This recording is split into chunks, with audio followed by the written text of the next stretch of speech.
Hello and welcome back to NoCo now. Today we're going to be checking out a bunch of foodie places in Fort Collins. And man, Merrick, it's been hot. What are you thinking? Yeah, I feel like I could really use something to cool me down, something kind of refreshing and nice. Heard of Walrus ice cream out in Old Town. I think we'll head over there, yeah. Cool, let's check it out. Let's do it. All right. And then we can... Come on.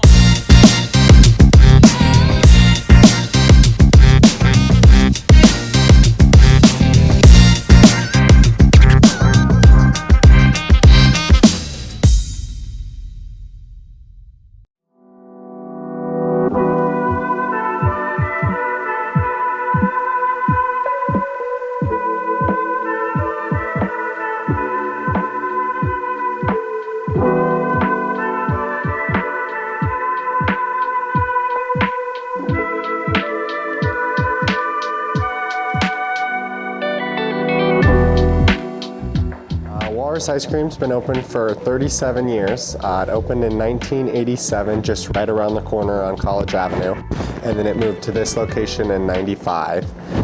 We have made our own ice cream the entire time along the way. We use all natural ingredients. We don't use any preservatives, so we try and make it as fresh and, healthy as ice cream can be. And yeah, my parents bought it in 99, so it's been in my family for the past 26 years. Me and my brother are in the process of kind of coming in and, just trying to keep growing the business and carrying on the awesome legacy that it already has. What inspires me to want to pursue this career and, make this my lifelong dream is that it's an awesome thing to do. We get to see kids every single day. When you hand them a cone with sprinkles, their eyes light up. It's just a really fun place to come to work. We get to be a part of the downtown community. We get to be a part of the community as a whole. We're so fortunate to have the university. We get to do a lot of fun things with them. So it really is kind of a multifaceted job. Yes, we're serving ice cream, but we're also, a member of the community, and we get to participate in all the things that happen down here. So we're just very thankful that we have what we have, and I have the opportunity to keep it going. We have a little bit of a system to how many chocolates we want, how many fruits we want, but mostly it's up to the ice cream maker's control.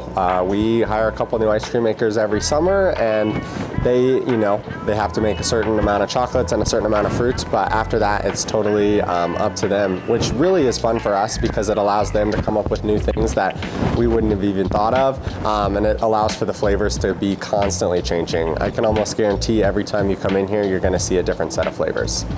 Customers that come in and give us ideas for new flavors. Just this last year, we had a customer ask if we could make a lucuma ice cream, which is a Peruvian fruit.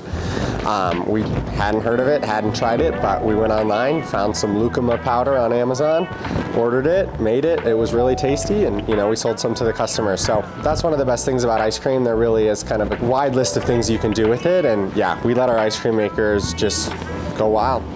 The joke flavor's been around ever since I can remember. Pretty much the premise is we're gonna make one flavor about every 2 weeks that shouldn't be ice cream. We're gonna put things in there that are probably not gonna taste good. And I would say 90% of people that know what the joke flavor know that it's not gonna taste good, which kind of adds an extra element to it. People will bring their friends and family in and be like, oh, you gotta try this flavor. Like, this is what they're known for. And all the time unsuspecting people out thinking like, oh, how bad could it really be? And yeah, trust me, it's really bad. But it's fun. It's, like I said, something we've done forever, something we'll continue to do. And it's another thing that customers come in all the time and they're like, hey, I got an idea for a new joke flavor. And we love that because we've been making them for so long that we've run out of ideas. So we love when people get to kind of get in on that action. And yeah, it's just another thing that I think makes us special. We make everything from scratch. We have what's called a mix maker. So we pour a bunch of ingredients into that, and it takes about 4 hours, and it makes what's called ice cream mix. Ice cream mix is like milk. It's just got a lot higher of a fat content to it.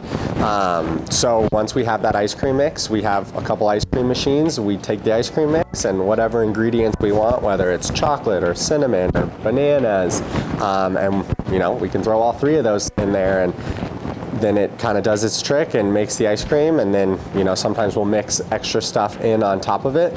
I wouldn't say it's an overly complicated process, but it's definitely taken a long time to get the recipe down to an exact science. We've been working a lot on our vegan recipe. We feel like we've really perfected that.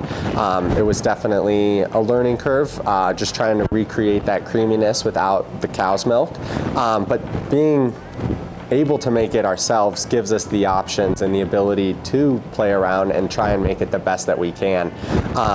So yeah, it's really cool that we can do it ourselves, and like I said, it's from scratch all the way up to what you eat in the store, and it's pretty much daily that we're making it. If we make it today, it'll probably be out on the floor tomorrow. What is the best flavor in your opinion? That's a tough question. I'm a big chocolate ice cream fan. I think our chocolate peanut butter is by far one of the best flavors that we have. Some new stuff that we've done that's been really good recently. Whew, that's tough. We did a lemon Oreo that surprisingly just was super tasty with the kind of tangy lemon and the sweetness of the Oreos. Geez, my ice cream maker's probably better at this. Well, on Valentine's Day, we did a huckleberry white chocolate swirl that was really, really tasty. We did a chocolate covered strawberry, which was really tasty. Yeah, so I mean, those are all fantastic flavors. Like I said, my favorite is probably chocolate peanut butter, but that's just, you know, 100% personal. The idea behind it is that we do Saturdays, so you still have Sunday to look forward to. But it's just like your normal ice cream sundae. You pick a flavor, you get 2 toppings, plus whipped cream and a cherry. They're really tasty and really fun because you can kind of make any number of combinations. Is there a reason for the Walrus name? I think the owners just enjoyed the name and they thought, you know, it's a cold weather creature, so it would work well. But people have said that the Beatles wrote the I Am the Walrus song in here, which is definitely not true. And I've heard that walrus used to be a delicacy, and it used to be eaten as a dessert. So that there's some connection there, but like I said, I really think it's just the owners like the cold weather name, and you know, we've had it now 37 years and we've definitely embraced it. We think have over like 200 walruses in here, and that's just where we stopped counting, so there could probably be more. Taste of Fort Collins is always a blast. It's a 2-day event. It's right, you know, down the block. We'll be there both days, and usually the sun's out, the live music's fun. But recently we've gotten more into doing weddings, which are awesome. Everybody's in such a good mood. They're all dressed up, and I think it's fun for the guests as well because they get a wider range of choices rather than just cake or no cake. So we've started doing a lot more of those, and that's been really fun to just see. And you know, I feel like every year we do a few different types of events and we kind of grow what we can do. Ice cream is luckily pretty easy. We can just pull that up, you know, get our generators running and serve. But yeah, the events are really fun. Just, you know, thank you for continuing to support us. Like I said earlier, we're so thankful to be a member of this community, to have the university. I feel like anybody that's come in here and had a scoop of ice cream with us is just as much of a part of it as we are. You know, I think it's more than just a business. It's something that all of Fort Collins can enjoy and be proud of, and you know, we take that very seriously. So just a big thank you, and you know, we'll continue to try and do our best to serve the community the best we can.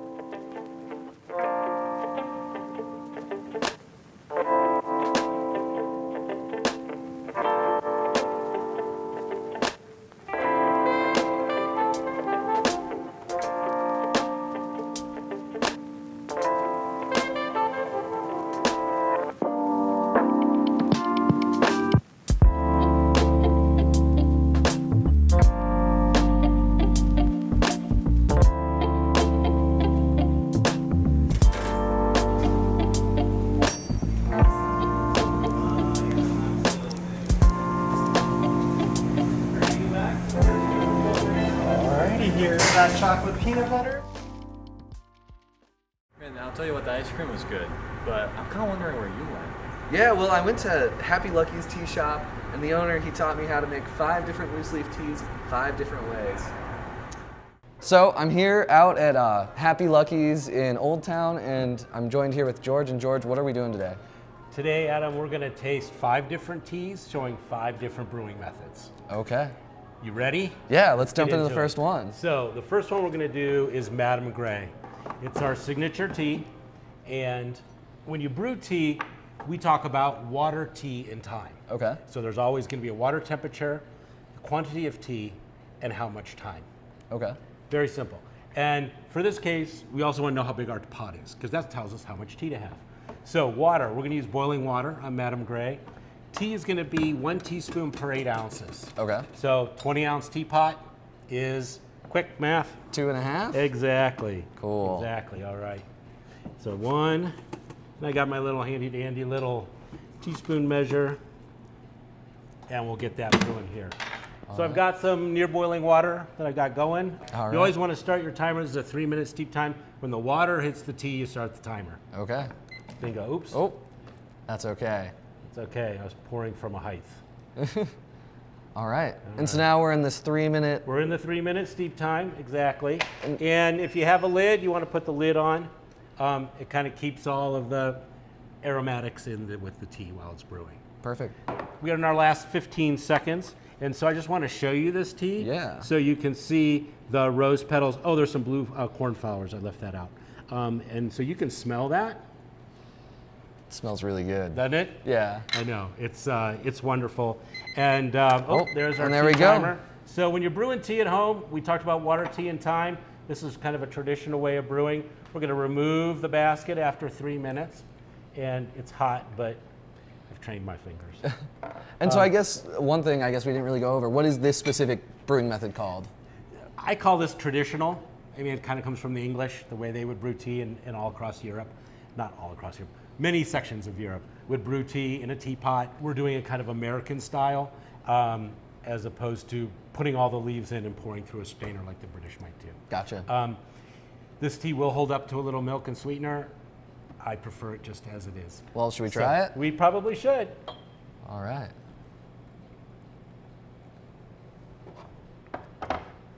And you can see I always tend to make a little bit of a mess, but that's just me. Part of the This is going to fun. be hot because we use boiling water. So there you go. Enjoy. Thank you. I suggest blowing on it. Cheers. It's really hot. That is really hot. Oh, but besides the heat, you're familiar with Earl Grey, so you know what that tastes like. Yeah. And then we have the vanilla, so I get the vanilla I'm notes. really catching the vanilla. And the linger will be in the rose petals. Okay. And the orange peel makes it a little brighter.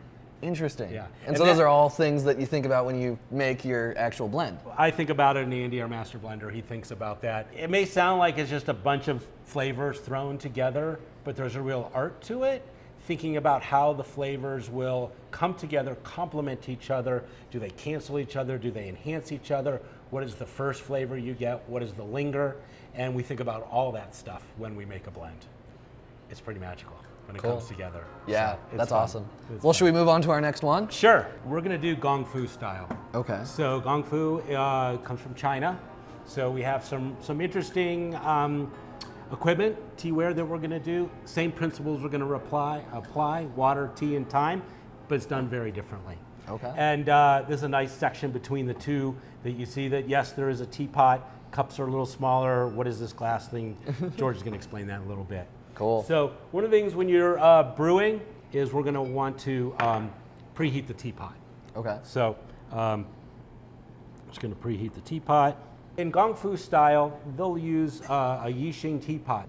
So what purpose does this preheating serve? Well, when the water, once we steep it, when the water goes into a teapot, no matter what we use, it drops 10 degrees like that. Gong Fu. Gong Fu has it sounds kind of similar to Kung Fu, but it's considered making tea with efforts. Okay. So, and just like Kung Fu, where you are practicing with efforts for a martial art. So it kind of Gotcha. stems from that. Okay. Now, I'm going to decant this because it's super hot, but we're not going to brew with that. So now we're going to go with this one over here, our Iron Goddess of Mercy. It's an oolong style, and I'll start the brewing process because it's going to be pretty quick, and then Gotcha. we'll look at that. But you can jump in if you want. Yeah. I'll have you change that to 1 minute. So Okay. now I'm going to put. You're going, George. Look how small that teapot is, and you're going to put 2.5 teaspoons in. Yes, we are, because Gong Fu style is short steeps over and over and over. So you're going to use the same leaves more than once. Gotcha. So oolong style allows for that, as well as pu'er, some of the Chinese green teas, some of the white teas as well. Gotcha. So it makes your more expensive loose leaf teas, or what appear to be more expensive, much more economical because you can use those leaves over and over and over. Gotcha. Okay, so I'm going to put that back over there. And so we're going to brew. Cool. So you got your timer? Yep, ready. Okay, there you go. Hit it. All right, so 1 minute. Mm-hmm. Now our tea So is done. now our tea is ready. So 1.5 steep time. And actually, and we're going to pour it. I'm just pouring it through a strainer. There is a strainer built into the teapot, which works most of the time, but sometimes a little bit comes out. But I like pouring it through a strainer. Okay. So now we're going to enjoy it. You look, it's got a nice golden color, so very different than our black teas over here. And so nice golden color. Careful, might be hot, but not as hot as the other one. All right. Cheers. Oh yeah, this one's a lot more subtle. Very subtle, very subtle. And so one of the things when you're tasting is you want to slurp. Okay. Okay. We didn't talk about that because it was way too hot. Yeah. But we'll want to slurp. So Okay. I'll demonstrate. So. Okay.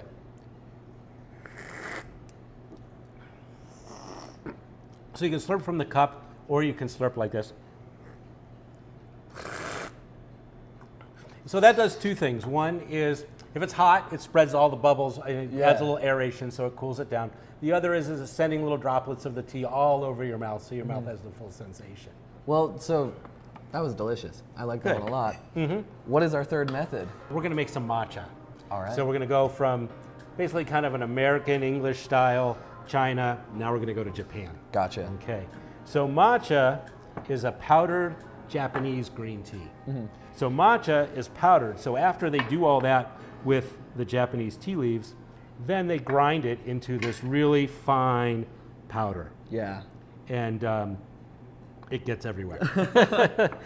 It's called the mother of all green teas. And what makes matcha super healthy is you're actually going to consume the leaves. And you'll see that here when we go to make it. We're going to use this scoop, bamboo scoop, and we're going to take 2 scoops. And you want to get about that much. Okay. And we're going to do 2 of those. And I'm going to put it through this sifter because when we whisk it, we want it to whisk really nicely and have a nice little area of foam on top. Does that make it really smooth? Yeah. Because you don't want clumps. Yeah. You know, you don't want clumps. So I got 2 scoops, and I'm just going to send it through the strainer. And you can see it's almost like sifting flour. But when we go to whisk it, it means we're not going to get any clumps. Would you say this is one of the more involved processes in making tea? It's part of the ritual. Okay. I mean, one of the things about brewing tea at home, and that's a good question, we haven't really talked about that, is what is the ritual? And, you know, everyone's familiar with their ritual with coffee, but there's a lot of ritual with tea. There's the heating the water, scooping, stirring, waiting, you know, all that fun kind of good stuff. And so there's ritual there. So, I mean, at home, doing this quickly, you know, I can do it pretty quick. Okay. As fast as I could make a cup of coffee. Gotcha. But I don't drink much coffee, so it takes me a while to make coffee. When we go to make matcha in the old days in Japan was medicinal. Okay. So we're gonna, it's 3.5 ounces, which is 3.5 sips. Sips. Okay. You don't have to do it in 3.5 sips, but that was traditionally how it was done. Okay. So I've got my thing here, and I got 160 degree water. So I'm gonna pour in 3.5 ounces. Oh, okay. So that's how you determine a sip. Yes, because 3.5 ounces is 3.5 sips. Makes sense. Okay, so I'm gonna pour it in here. And now we're going. We're making it. So the time on this one is how quickly can you do it. So what you wanna do is you wanna make M's or W's. Okay. Okay? And so I'm going to let you do this. Sure. So there's two ways of doing it. One is holding it how I did on the bottom Okay. and whisking. Others like to put it on the table and do it. It's really up to you. I tend to hold it and faster. Back Okay. and forth. But you're trying to make M's Trying and to- W's. M's and W's kind of as opposed to circles. I see. Okay. Okay. So M's and W's. And you can see you're starting to get little bubbles in there. Oh, yeah. Okay. So Okay. you want to be more in the wrist. So let me show More you in the real wrist, quick. yeah. More in the wrist. So like that. Oh, so I'm I not see. moving my arm. It's like back and forth. So if I took this out, I'm going like that. Oop, I just Gotcha. moved this. Like that. So, okay. So All right. There you go. So now you try. Oh, look at that. That better? Yeah, you're practically a leaster. All right. I'll Okay. take it. And then one of the things I do, like why I like holding it in my hand, is I don't want clumps. So what I would do is I would start to spin it in my hand, Oh, spin this. and looking on the edges, so I tilt a little bit. I just want to make sure that I'm don't have any clumps. Gotcha. Not seeing Okay, too many. cool. All right. So Is when that you about- think it's ready, is that I'm about gonna, it, you I'm gonna think? give you a little more foam on top, Okay. just because I want you to have the full experience. Sounds great. Okay. So you can see I've got some nice bubbles on there. Oh, yeah. Okay. And enjoy. Okay. Wow. It's very, I can tell that the leaves are in it. Yeah. Now, how's that mouth feel compared to the Tiquan Yen? It feels like, not dusty, but dusty, if that Dusty. makes sense. Like my Okay. mouth, it has a coating that stays. Right. Mm-hmm. Yeah, so Okay. Is it tasting sweet or bitter? more on the bitter side for More sure. on the bitter side. So, have some more. So what we have, this is an organic ceremonial grade. Okay. So there's various grades of matcha. So, and the way you can tell is how green the matcha is. The greener the matcha, the more fresh it is, Gotcha. and the higher the grade, which is a little different than the matcha used in a matcha latte. Matcha lattes have sugar in it. So what we're doing there is that we have matcha, which is considered a culinary grade, still organic, but it's a culinary grade. And then we put in just a couple ounces, we whisk it, and then we steam milk, and we pour milk in Gotcha. over it just like you would a coffee. Okay. So that's kind of the difference there.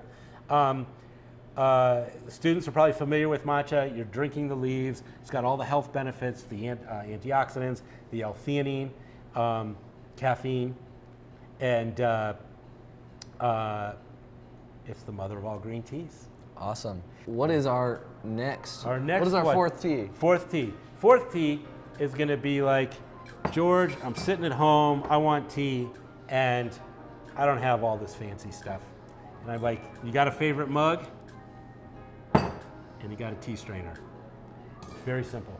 So we're going to do Iroh's Jasmine Dragon. Okay. You probably know who Iroh is. I don't do you? know Iroh. So Uncle Iroh had a tea shop, and so this was a blend that we created, and it's got some jasmine green tea in it. It also has some magnolia oolong. It also has lychee black tea and some jasmine blossoms as well. Cool. So this is a 1.5 minute steep time, and this temperature will work. So, and let it rip. All right. So this is a 20-ounce mug. So I use 2.5 teaspoons. Cool. Okay. So water, tea, and thyme, and our temperature was about 180. Okay. Is that the hottest one we've done so far? No, near boiling for the black tea. Ah. Okay. So this has jasmine green tea, oolong, and does have some black tea in it. So it's an interesting blend because blending those three types, an oolong, a black, and a green, all have different brewing levels, temperatures, really, and different durations. So to come up with a tea that has all of those and still has one brewing temperature and one time, it worked. I mean, one of the things to do with loose leaf tea is you want to allow those leaves to open and circulate. And you Gotcha. can see here on our Madame Gray, I mean, we didn't have that much tea, and look how much it more than doubled Yeah. in size. And so that way it releases all its flavor. If you look inside of here, you can see how much Oh, yeah. those leaves have unfurled And, there we go. There we go. So again, here you saw how much I put in. Yeah, now it's and filling up half now the thing. Half the thing. So you want to allow those leaves. If you're going to invest in good tea, you want to enjoy good tea with friends or whatever, you want to have a good way of brewing it. So this folding tea strainer is awesome. Gotcha. Okay. And would you consider that the easiest one? I got people tell me that Gong Fu is the easiest. Okay. The people that love matcha and making matcha in the morning, they whisk every morning at home, Yeah. and it's easy. The answer is, what tea are you drinking, and how do you want to do it? Gotcha. I mean, matcha is matcha. All the oolongs and pu'ers, white tea, green tea, you could do all that. You could also brew your oolong in a traditional teapot. Gotcha. Okay. It's the least amount of accessories, let's put it that way. Okay. Ease, still water, tea, and time. It's not that hard. Yeah. Okay. I'll let you enjoy that. Okay. Yeah. It's a nice big mug. It's a nice big mug. So when we do lattes and things like that, and chai lattes, we serve them all in a big mug. All right. Every once in a while, we have a customer comes in that would rather have it in a mug than sharing a teapot. Yeah. So we didn't look at the leaves here, but we can. Yeah. Should we look at the leaves, or you want to taste first? Let's give it a taste. Taste. Okay. This one's tasting a lot more floral. I think I get the jasmine, but I also don't know what that tastes like necessarily. But I'm getting more floral for sure. The magnolia isn't as floral as the jasmine, and we saw a lot of jasmine tea. People love jasmine. The other is the lychee.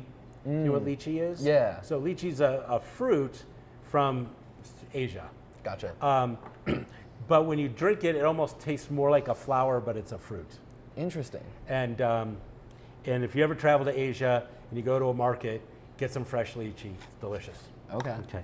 But you can see here in the leaf, it's really hard to differentiate what is the oolong, what's the black tea, and what's the jasmine green tea. So that's a great way to brew it. If, in one sense, you don't have a lot of money, one thing to buy that. Okay. And then you're good to go. Cool.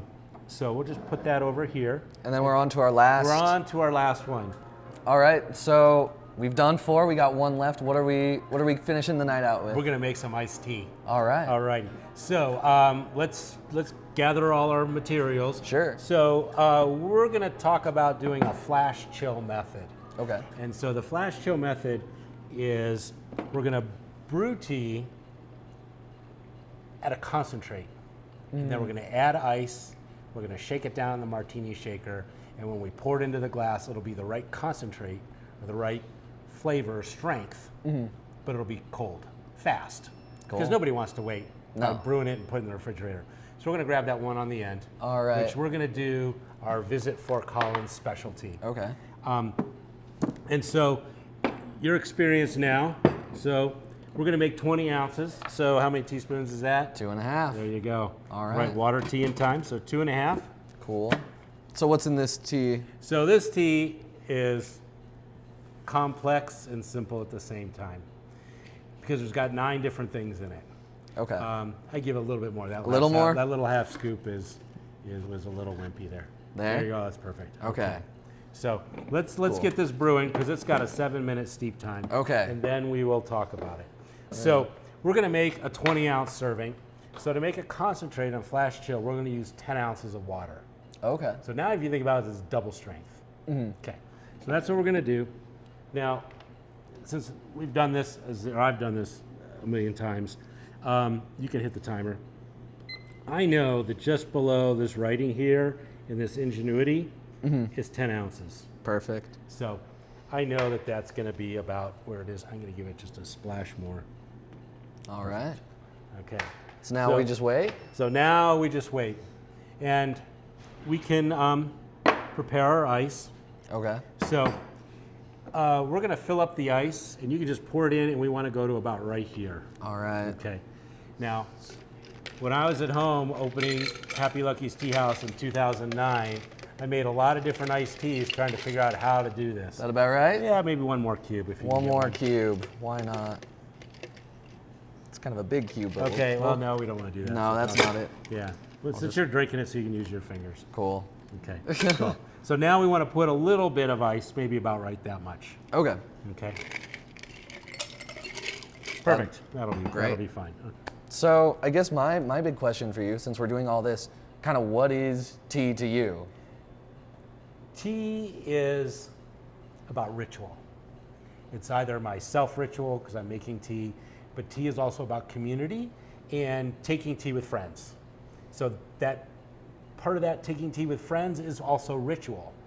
And I want to share that tea, and it's so crazy with our phones and the pinging and social media and all that stuff. And to me, tea, when you're in community, it's about putting that phone away and talking, communicating with each other. And in one sense, what we've built here at Happy Lucky's is that place to come and hang out and to put that phone away and to connect. And tea is kind of the medium, but you can also go crazy geeky on it in a fun way. And tea for me is also a lifelong pursuit, because I'll never get to taste them all and experience them all, and seasonality plays a role in it, and they grow tea all over China and all other parts of, Japan, Taiwan, India, Korea, all these tea growing regions, and all these subtle differences, and it's fun. And then you start getting into the herbal blends, which are behind us over here, and why are you making this blend? What herb are you having? Is it for a health benefit? So there's all these things, and what's the healthiest one for you? It's the one you're going to drink every day, or you pick a specific time that you're going to drink it. But I don't know. That's what tea is to me. So as I present all this, what does it mean to you? I don't know. I think it's a whole world opening up in front of me right now. It is. And right on time. Look at that, right on time. We can now. So we're going to pick this up. This is a cool little thing because there's a little ratchet under here. Oh, so yeah. if I push this, so you're going to take this and you're going to put it on top of here, and the water's the liquor. The brewed tea is called the liquor. And it'll you just can go. see it's just going down, which is really pretty cool and really simple. Wow. Okay, and as soon as you pick it up, the little ball catches it, and we shouldn't have any drips. So you just put it right there. So now you can see the ice is already starting to melt. Yeah. So you're going to put that on there. Boom. Now you get to shake. Have you ever right. bartender? No, but we'll. There you go. Yes. With vigor. Yeah. Yeah. Put it on this side and this side and this side. It's a show. Okay. So is your hand getting cold? A little bit. Little bit. Okay. And you can Keep hear going? you can hear the ice melting. Okay. That's probably good. All right. That's probably good. And then So now do we just pour it in the glass? Yeah. Just pull it off. Oh. There you go. If we did it right, we'll get a full glass. It's got a great color. Mm-hmm. So when we did this one, Visit Fort Collins, which is our tourist bureau, approached us to make a tea for them, for their visitor center, so they could serve it to visitors and at their group meetings and all that stuff. And they specifically said they wanted it to be herbal, they wanted it to ice well, and it was good for kids and adults. I mean, one of the things about enjoyments of tea is like, oh, here's what the leaves look like. Oh, here's what it smells like. Is that what it tastes like when you drink it? Yeah. All right. All right, enjoy, my man. It's refreshing to have something cold after all those hot All teas. that hot teas, yep. Uh-huh. Yeah. Okay. It's got some good flavor to it, but it's subtle too. Yeah, I like it. It is. I think out of all of these teas, I think my favorite one was the Gong Fu. I really liked. Wow, I was not expecting Yeah. that. I was not I liked expecting how that. tame it was, and the method of making it seemed just very ritualistic, more so than some of the other ones. Mm-hmm. So I gotta say, my favorite one was the Gong Fu. So if I come to your dorm room sometime, you're gonna have a whole Gong Fu set up? Yep, exactly. With start collecting your oolongs and pu'ers, and all right, we got a tea geek in the making. All right. Well, thank you so much for this was bringing me wonderful. out to Happy Lucky's.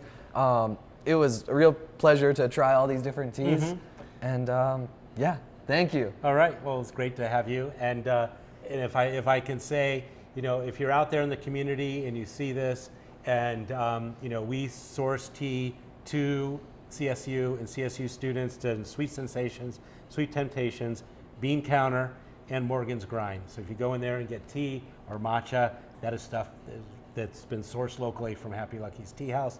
If you come in, any leafster will help you through the Great Wall of Tea to find the perfect tea for you. Perfect. Thank you again. Oh, thanks, Adam.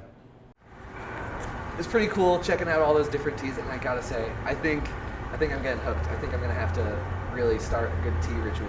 Oh yeah, for sure. You know, speaking of cool, I was thinking about something a little bit cooler. Going back to another ice cream shop. This place is sweet, but in a different way. They got fudge too. So I'm thinking about kind of expanding my sweet tooth a bit and heading over there. All right.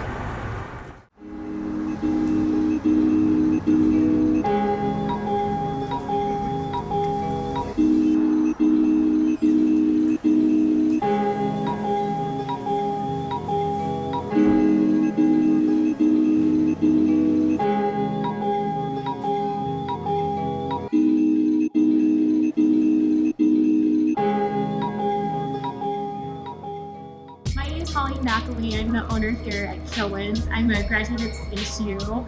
I ended up having a whole different career path about 2 years ago. My family and I decided to buy Kilwins, and really the reason we bought it, this place held a really special memory in my heart. I come here and I buy peanut brittle from my dad and go back home and we play cards, and he passed, and life kind of had a new meaning after that for me.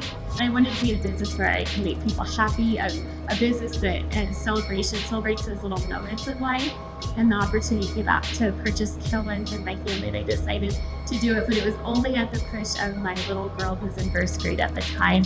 I found this handwritten note on the back of her homework paper one morning, and it said, "I love Kilwins because my mom would get all of that. I love their candy, their ice cream." And really that struck a chord with me, and that's what set this all in motion. I left my corporate job, I got a small business, I had never reflected a day in my life, and we went into it full steam ahead. So it's a big family endeavor for sure. So we make about 70% of our products right here in our kitchen over here. The ice cream specifically is made at 2 Midwest dairies with all our Kilwins mixings, and then it's brought to me in a temperature-controlled semi-negative 40 degrees, brought to us, and then on a monthly basis. For chocolate specifically, we have what's called Kilwins Heritage chocolate. It's a super premium type of chocolate, and people really find it through Kilwins. It's very, very pure, a lot of our chocolates. We have the 72% all the way to our NoCo that's used in our fudge, which is 99% pure. It's a chocolate liqueur. And then we razzle-dazzle with some butters, sugars, and different things to make our fudges. Some of my favorite events that we've done in terms are with gift baskets. We've gotten to do some neat things with Colorado State University. In fact, with the Alumni Association, we hand make all of our fudges with the CSU ramp head on there, and that goes out to alumni all throughout the United States. It's called Meeting Rams where they're at. That's been a really fun project. And I'd be remiss if I didn't say I love it when we have our older population that comes in with these velvet meat boxes around Valentine's Day, and they maybe hold on to those boxes 30, 40, 50 years, and they come in and they hand pick their chocolates out. And so I feel like that's an event in and of itself because it's special for their loved one, and we get to be a part of that piece too. The thing that sets our Mackinac Island fudge apart is the style in which it's made. We cook it in our copper kettle. It's made by our fudge specialist who's been making fudge for over 11 years here. We hand pour it onto our marble tables where it cools, and then we physically hand pallet. So it looks like we have a shovel. We're going around the table the entire time, but that's the style of paddling it. And then we have a technique called loafing it, which brings it into a loaf form. Other places they do the pan style fudge, or the baking style, but ours is hand paddled and with lots and lots of love and TLC. The best part of being a confectionery is the fact honestly, our products make people happy. Very rarely do we have someone come in that's in a bad mood, or if they instantly smile because they are offered a sample of fudge. And I think our job is to make everybody else's days happy and better, and that's what we get to do. We do that through sweet treats and being together with people, celebrating the biggest moments of life all the way to the very smallest moments that turn into becoming memories for people. So we use specific equipment that Kilwins deems the best type of equipment. So for us, we use what are called Hilliard machines, so these little chocolate machines over here. We use to dip all of our chocolates. We use our copper kettles for our stoves, certain freezers, and then everything is temperature controlled in here in terms of where I keep the thermostats for chocolate, so it's at an optimal level too. I think what makes Kilwins unique is our attention to detail and the handcrafted piece of it. There's several more ways to be more efficient, but it's literally a hand touch on every little sprinkle that we put on our cookie, every topper. We don't have the machines that do it. We are physically standing in the kitchen doing that ourselves. And the fact that it's so personalized, if somebody comes in and says, I have a gender reveal, or hey, it's our anniversary, or I have this corporate event, we're able to pivot on a dime and go ahead and make that moment special for them, whether it's creating lots of gift baskets on the fly, it's orders, or it's just that moment in time where maybe they have a coworker who's had a bad day and we put together a collection and we take it back and sweeten that person's day up. What is the process of making the layered dough?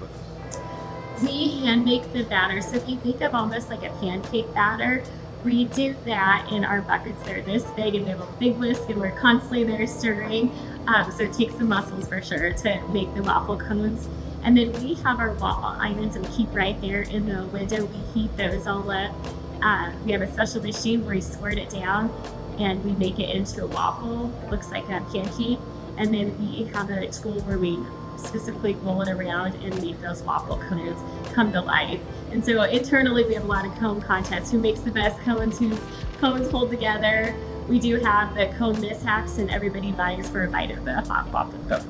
Anything that I like to say to our customers, we always say welcome in and we greet them. We ask them how their day is. It doesn't matter who the person is, whether we know them or not. We try and take that time to say, how is your day going? Looking them in the eye and not being passive about it. And a lot of times we hear the most amazing stories, and a lot of our customers end up becoming friends and regulars.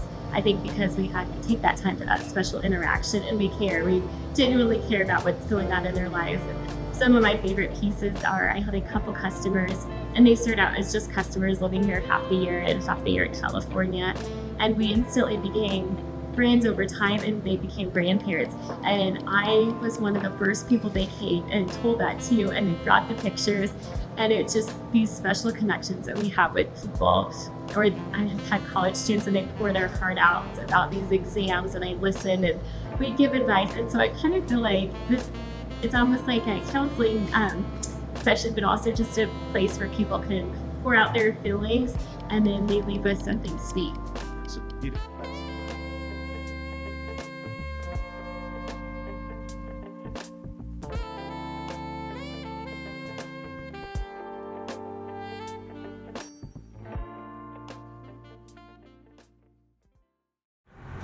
Well, Merrick, I think that was super cool checking out all these local shops in Fort Collins and seeing where we can get some good food that's near us here. Yeah, for sure. It's really cool seeing the difference between those two confectionery places, and I'll definitely come back again. Yeah. Well, that's going to bring us to the end of this episode of NoCo now. Thank you so much for tuning in, and we'll see you next time.